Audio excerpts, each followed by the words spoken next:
ये पहला वाला ऑप्शन देखें, पहले में हमें आधार भरना है। और ये दूसरा कॉलम है, उसमें अगर उसका 2002 में नाम है तो बनना है, उसका नहीं है तो जो तीसरा कॉलम है इसमें उसके किसी भी रिलेशनशिप का नाम भरना है। SIR का फॉर्म कैसे भरें, तो उसमें ज़्यादा कन्फ्यूजिंग हो रहा है। तो इस कन्फ्यूजन को दूर करने के लिए हम ये जो गणना प्रपत्र है इसमें ये सूचना पत्र लिखा हुआ है, सूचना लिखी हुई है, सारी सूचनाएं दी गई हैं, आप इसे एक बार ध्यान से पढ़ सकते हैं। तो इसमें ये सूचनाएं हैं, इन सूचनाओं को पहले आप आराम से पढ़ लें, उसके बाद ही इसे लिखें। तो हमें सबसे पहले इसमें क्या करना है, मान लो जो हमें BLO जो प्रपत्र हमें बांट रहे हैं, दे रहे हैं, उसमें हमें यहाँ अपना एक नया फ़ोटो लगाना है, क्योंकि पुराना फ़ोटो है लेकिन वर्तमान में एक नया फ़ोटो यहाँ लगा देंगे बस।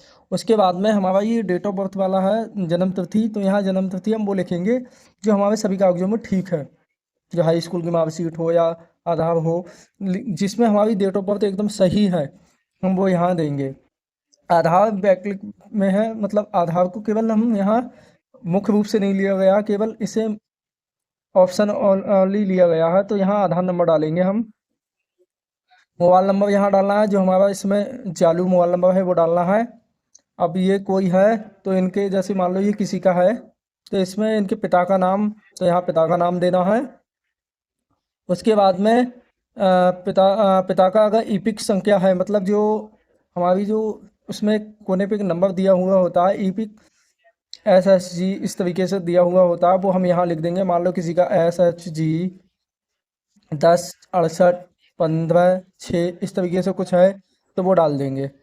अब फिर जिसका ये है तो वो अपने यहाँ माता का नाम लिख सकता है, जो है मान लो माता का नाम इनका देवी है, देवी लिख दिया।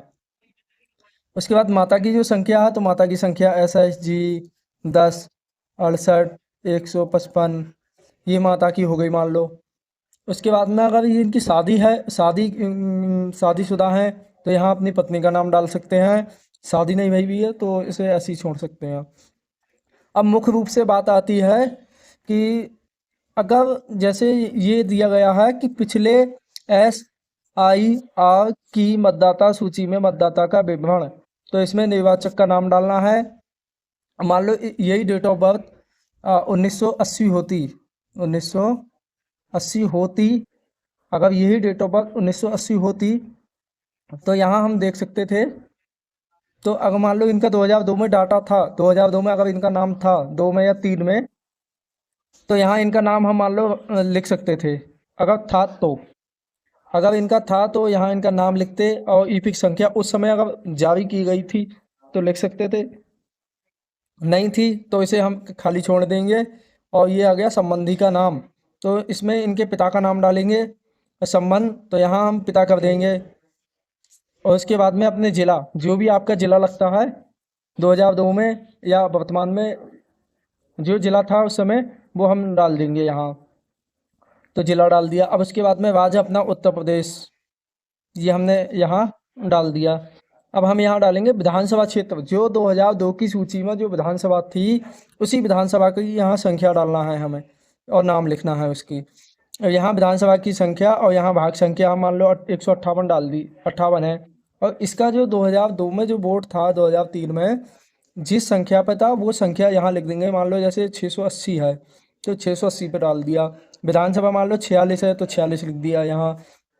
तो इस तरीके से ये भरेंगे। अब एक बात और मान लो कि इनका वोट 2003 की सूची में नहीं था, लेकिन इनके पिता का, इनका अगर वोट 2002 की सूची में नहीं है, तो ऐसी स्थिति में हम जो तीसरा जो कॉलम है ये वाला, ये दूसरा है, ये पहला है, अगर ये तीसरा कॉलम है तो इस स्थिति में इसमें हम इनके संबंधी, जैसे इनके पिता हो गए, दादा हो गए, दादी हो गई, या इनकी मम्मी हो गई, या इनकी नाना या नानी, तो मान लो इनके पिता का वोट था 2002 में लेकिन इनका वोट नहीं था, तो 2002 में हम इनके पिता का नाम लिख सकते हैं।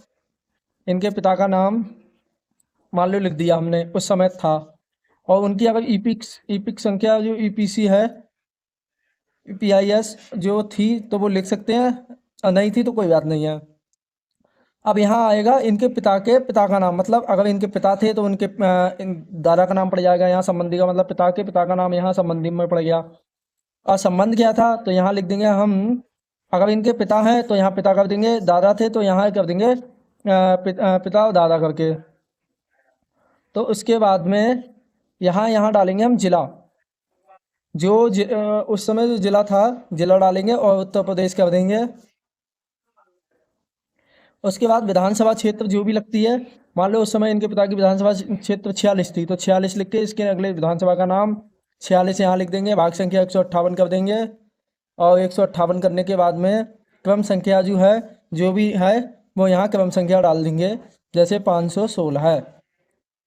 तो इस तरीके से हमें ये भरना है। अब यहाँ नीचे दे रखा है कि यहाँ पर हम मतदाता जिसने ये ब्यौरा भरा है वो यहाँ अपना नाम डाल दे, साइन कर दे या अंगूठा लगा दे जो भी है। और उसके बाद में जब बीएलओ आपसे ये सूचना लेने के लिए आएगा तो बीएलओ के यहाँ हस्ताक्षर होंगे। जब बीएलओ इसे पूर्ण रूप से पढ़ लेगा समझ लेगा तभी आपकी दोनों सूचियों पे हस्ताक्षर कर देगा।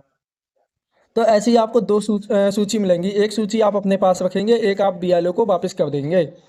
और ये गुमे ना फटे ना, इसे बहुत संभाल के रखना है।